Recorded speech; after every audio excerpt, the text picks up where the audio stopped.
Are these newfangled things any good?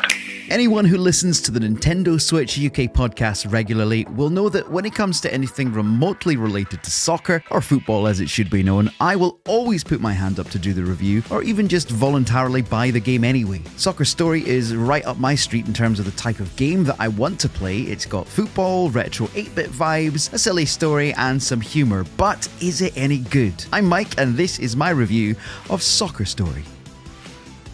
One of the first games that I fully completed on the Switch was Golf Story. It was a real pleasure to play, and with the sequel Sports Story on the way, you'd be forgiven for thinking that Soccer Story was part of the same franchise. If you've looked at any of the screenshots of Soccer Story, you may still think that it's part of that world, but alas, it's not. In fact, the developer, Panic Barn, have nothing to do with those other similarly named titles, but I think it's fair to say that the influence of those games is here for all to see. Soccer Story sees you trying to bring football back to a world where it's been banned by the evil Soccer Inc. Corporation, which for legal reasons has no resemblance whatsoever in any way to FIFA. You pick your character from a choice of two and you start the journey, trying to persuade others to play again and to join your team. Much like Sports Story, a lot of the time you spend in the world is not actually on the football pitch, but rather doing tasks in a pretty well designed world that charms you enough to keep you interested. Now, there is some football to be played. It's simple, fairly responsive, with perhaps a lack of gameplay options.